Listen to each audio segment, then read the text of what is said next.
വാ വാ. ഇനി ഒരു അറേഞ്ച്മെന്റ് ഉണ്ടാകുന്നത് വരെ ഇവിടെയാണ് നിന്റെ താമസം. കൂടി വന്ന 2 days. എവിടെ? ലോഡ്ജ് ഉടമയും ജീവനക്കാരും ഒന്നും അറിയാതെ സൂക്ഷിച്ചോളണം. ഒന്ന് പിടിച്ചേ. ഭക്ഷണവും വെള്ളമൊക്കെ ഞങ്ങൾ സമയാസമയങ്ങളിൽ എത്തിച്ചോളാം. ഇവിടെ അങ്ങനെ ആരും വരാറില്ല. അഥവാ വന്നാൽ തന്നെ ഇതിന്റെ അടിയിൽ ഒളിച്ചോളണം. ഇതിന്റെ അടിയിൽ ഒളിച്ചോളണമെന്ന് പറഞ്ഞത് കേട്ടാ? ഞങ്ങൾ പോക്കട്ടെ. വാ. അച്ഛനെ അധികം സങ്കടപ്പെടുത്തുകയും ചെയ്യരുത്.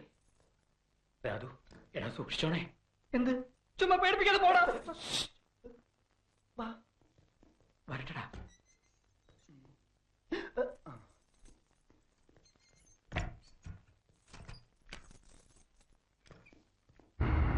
എന്തൊക്കെയാണോ താനീ കാണിച്ചു വെച്ചിരിക്കുന്നത്? ആരുടെ പരാതിയുടെ പുറത്താ താനാ പിള്ളേരെ അറസ്റ്റ് ചെയ്തേ? 3 മണിക്കൂർ സ്റ്റേഷനിൽ കൊണ്ടിടിച്ചതിന് കോൺസ്റ്റബിൾമാർ സാക്ഷികളാ. താൻ എന്നിട്ട് എന്താ കേസ് രജിസ്റ്റർ ചെയ്യാൻ? ഇപ്പോഴതിലൊരുത്തനെ കാണുന്നില്ല, പോലീസ് മർദ്ദനത്തിൽ മരിച്ചതായി സംശയിക്കുന്നു എന്നൊക്കെ പറഞ്ഞാണ് തമ്പുരാൻ സാർ പരാതി തന്നിരിക്കുന്നത്. വലിയ പിടിപാടൊക്കെ ഉള്ള ഒരു കുഴപ്പക്കാരനാണ് അദ്ദേഹം. എവിടെയെങ്കിലും പോയി പയ്യനെ കണ്ടുപിടിച്ചോണ്ട് വന്ന് കേസ് ഒതുക്കിയില്ലെങ്കിൽ തന്നെ സസ്പെൻഡ് ചെയ്യാതിരിക്കാൻ എനിക്ക് പറ്റില്ല.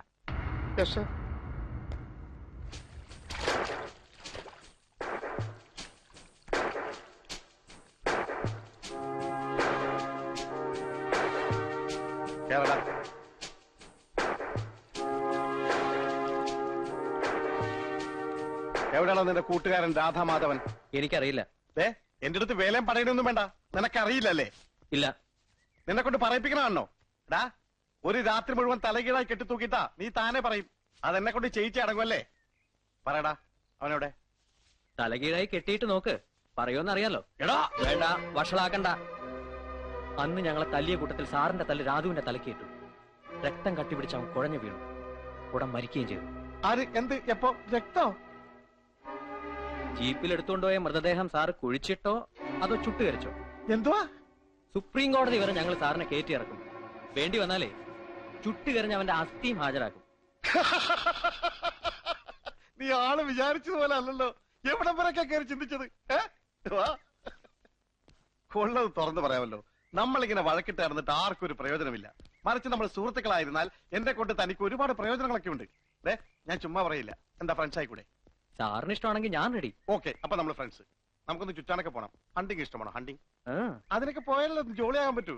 അതിനു മുമ്പ് എനിക്ക് ആ രാധുവിനെ ESP മുമ്പിൽ ഹാജരാക്കണേ. അല്ലെങ്കിൽ കുഴപ്പ. അപ്പൊ ആ പ്രശ്നം ആദ്യം തീർക്കാം. സാറ് വിഷമിക്കൊന്നും വേണ്ട, അവൻ ചത്തിട്ടൊന്നുമില്ല. അത് പിന്നെ എനിക്കറിയത്തില്ലേ. തൽക്കാലം ഞാൻ അവനെ ഒരിടത്ത് ഒളിപ്പിച്ചു വെച്ചിരിക്കുക. എവിടെ?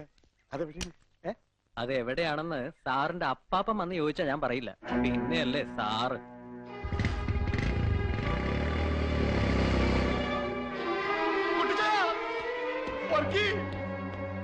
കുട്ടിച്ചായ, ഞാനിപ്പോ സസ്പെൻഷനിലാവും. എടാ വർക്കി, ആ 3 പേരിൽ രാധു എന്ന് പറഞ്ഞ ഇപ്പൊ കാണുന്നില്ല. ഞാൻ തല്ലിയിട്ട് മരിച്ചാണെന്ന് പറഞ്ഞ അവന്റെ അച്ഛനൊരു പ്രൊഫസറുണ്ട്. അതിലിപ്പോ കേസ് കൊടുത്തിരിക്കുന്നു. വെറുതെ എവിടെ കൊണ്ട് ഒളിപ്പിച്ചു വെച്ചാൽ അവൻ കളിക്കുക. ആ സുധി എന്ന് പറയുന്നത് ഞാൻ വിരട്ടി നോക്കി, അവൻ വരണമെന്നില്ല. ആ രാധു ഒരു സ്ഥലത്തുണ്ട്. അതെവിടെയാണെന്ന് നമ്മുടെ അപ്പാപ്പൻ ചോദിച്ചപ്പോലും പറയില്ലെന്ന്. അപ്പാപ്പന് പറഞ്ഞു? അതും കേട്ടിട്ട് വന്നല്ലോ ചോദിച്ചാൽ ഇങ്ങോട്ട് തല്ലി ഓടിക്കണ്ടവനെ.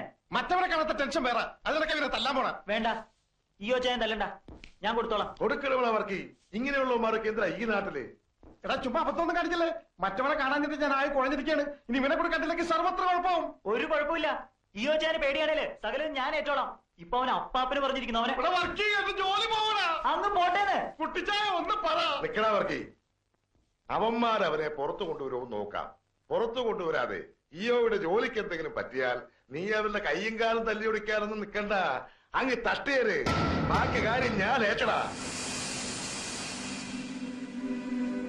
അതിന് നിനക്കെന്താ ടെൻഷൻ? ടെൻഷന്റെ അല്ല, ഇതൊക്കെ തുടങ്ങി വെച്ചത് നമ്മളല്ലേന്നൊരു കുറ്റബോധം. എങ്ങനെ? നമ്മളല്ലേ പോയി അടുത്തിരുന്ന് വർത്താനം പറയാനൊക്കെ പറഞ്ഞത്? അവര് തെറ്റൊന്നും ചെയ്തില്ലല്ലോ. ആഹാ, പെട്ടെന്ന് കയറി സ്നേഹിക്കുന്ന പെണ്ണാണെന്നൊക്കെ പറഞ്ഞതോ?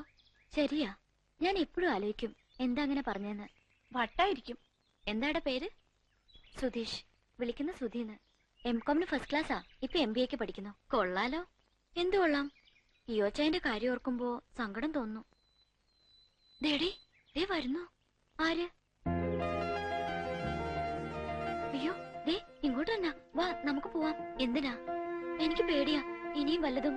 നമുക്ക് പോവാം. വാ ശ്യാമേ. ഇങ്ങനെ പേടിച്ചോടന്ന് എന്നെ കിട്ടില്ല. നീ ഇവിടെ അങ്ങനെ നിക്ക്. വെറുതെ എന്തിനാ? നീ വരുന്നുണ്ടോ? ഇല്ല, ഞാൻ പോവാ. മിനി,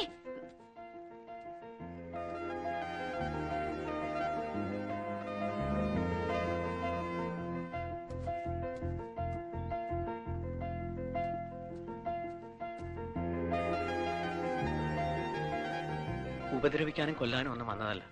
ഒരു തെറ്റ് ചെയ്തു പോയി. അതിന് നേരിട്ട് വന്നൊന്ന് മാപ്പി വയ്ക്കണമെന്ന് കരുതി വന്നതാ. അതിനെന്തിനെങ്ങനെ പേടിച്ചോടുന്നേ? 2-3 ഇടത്ത് വെച്ച് കണ്ടിട്ടുണ്ട്, പരസ്പരം ശ്രദ്ധിച്ചിട്ടുണ്ട്. അത്രയല്ലേ ഉള്ളൂ മിനിക്ക് എന്നോടുള്ള പരിചയം. പക്ഷെ ഞാനൊരു1000 വട്ടം മിനിയെ അല്ലാതെ കണ്ടിട്ടുണ്ട് എന്റെ സ്വപ്നത്തില്. എന്നാൽ ഒരിക്കൽ പോലും മിനിയുടെ മുമ്പിൽ ഒരു ശല്യമായി വരരുത് എന്നെനിക്ക് നിർബന്ധമുണ്ടായിരുന്നു. പെട്ടെന്ന് അറിയാതെയാണെങ്കിലും അന്ന് ആ റെസ്റ്റോറന്റിൽ മിനി എന്റെ അടുത്ത് വന്നിരുന്നപ്പോ അടുപ്പത്തിൽ വർത്താനം പറയാനൊക്കെ പറഞ്ഞപ്പോ ദൈവം എന്റെ കാര്യത്തിൽ എന്തൊക്കെയോ തീരുമാനിച്ചിരിക്കുന്നതൊക്കെ ഞാനങ്ങ് കയറി ഭ്രമിച്ചുപോയി. അതാ പെട്ടെന്ന് ഒരാൾ എന്റെ ആരാണെന്ന് ചോദിച്ചപ്പോ ഞാനങ്ങനെ പറഞ്ഞു പോയത്. പറഞ്ഞത് സത്യമായിരുന്നെങ്കിലും പറയരുതായിരുന്നെന്ന് പിന്നീട് തോന്നി. അതിന് മനസ്സ് മുഴുവൻ തുറന്ന് ഞാൻ മാപ്പ് ചോദിക്കുക. മാപ്പ്. നിന്നേ, കൂട്ടുകാരനെ എവിടെ കൊണ്ട് ഒളിപ്പിച്ചു വെച്ചിരിക്കുന്നേ? എന്തിനാ ഇങ്ങനെയൊക്കെ? എങ്ങനെയൊക്കെ? ഇനി ഇങ്ങനൊന്നും വേണ്ട. അന്ന് അടുത്ത് വന്നിരുന്നതിനും വർത്താനം പറഞ്ഞതിനും ഞാനും മാപ്പ് ചോദിക്കുക. വാശിയും വൈരാഗ്യമൊക്കെ കളഞ്ഞ് കൂട്ടുകാരനെ പുറത്തു കൊണ്ടുവന്നേര്. എന്നിട്ട് എല്ലാം മറന്നേര്. എല്ലാം. ഞാൻ ചെയ്ത തെറ്റിന് നിരപരാധികളായ എന്റെ കൂട്ടുകാർക്കും കിട്ടിയ ഒരുപാട് ശിക്ഷ. അതിന്റെ ദേഷ്യം അവർ തീർക്കുമ്പോൾ വേണ്ടാന്ന് പറയാൻ എനിക്കെങ്ങനെ പറ്റും? എന്നാലും മിനി പറഞ്ഞുകൊണ്ട് ശ്രമിച്ചു നോക്കാം പരമാവധി.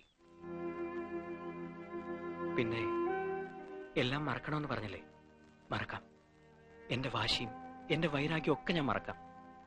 പക്ഷേ പഴയ ജന്മത്തിൽ എന്നോ കണ്ട് കൊതി തീരാത്തൊരു മുഖമുണ്ട്. ആ മുഖം എനിക്ക് മറക്കാൻ പറ്റില്ല ഒരിക്കലും.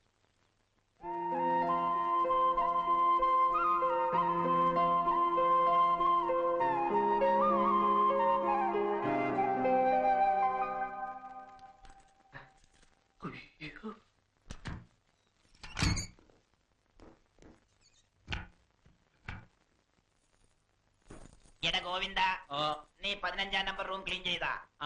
എടാ, ഈ മുറിയിലെ കട്ടിലെടുത്ത് 15-ാം നമ്പർ മുറിയിലിട്ടിട്ട് അവിടുത്തെ കട്ടിലെടുത്ത് ഇവിടെ ഇടാനല്ലേ മൊലാളി പറഞ്ഞത്? അതെ. എന്നാ പിടിച്ചോ. പിടിച്ച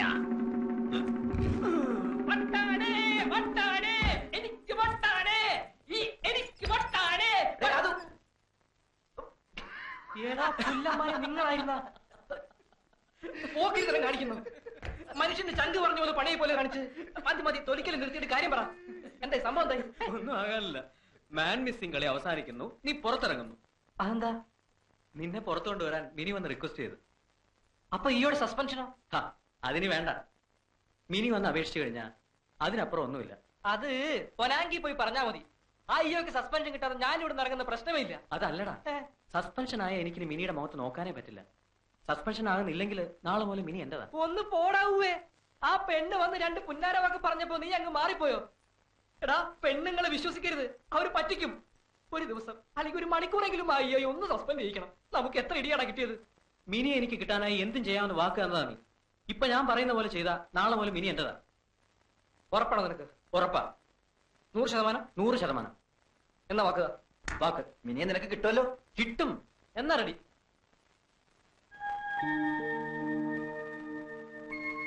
Come along, my little children! Come on!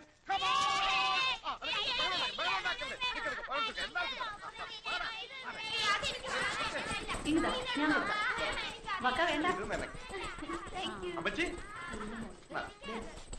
എന്താടാ അയ്യോ, എന്താ കാര്യം? എന്റെ അമ്മച്ചി, മല പോലെ വന്നത് എലി പോലെ പോയി. സസ്പെൻഷന് പകരം പ്രമോഷൻ കിട്ടുന്ന ലക്ഷണമാണ്. അതെന്താടാ? ഇയോന്റെ അടുത്ത് കളിച്ചാൽ കളി മാറുന്ന അവന്മാർക്ക് മനസ്സിലായി. ഏതവന്മാർക്ക്? അമ്മച്ചി, ഞാൻ തല്ലിയിട്ടൊരുത്ത് ചത്തുപോയില്ലേ? അവനിന്ന് എസ് പിയുടെ മുമ്പിൽ ജീവനോടെ പ്രത്യക്ഷപ്പെട്ടു. പല്ലല് പോയിട്ട് ഞാൻ അവനെ തൊട്ടുപോലും ഇല്ലെന്ന് അവൻ എഴുതി കൊടുത്തു. പേടിച്ചു പോയി. അവന്റെ തന്തയാണെങ്കിൽ പരാതിയും പിൻവലിച്ച് മാപ്പം പറഞ്ഞ് എന്റെ പിന്നാലെ നടക്കുകയാണ്.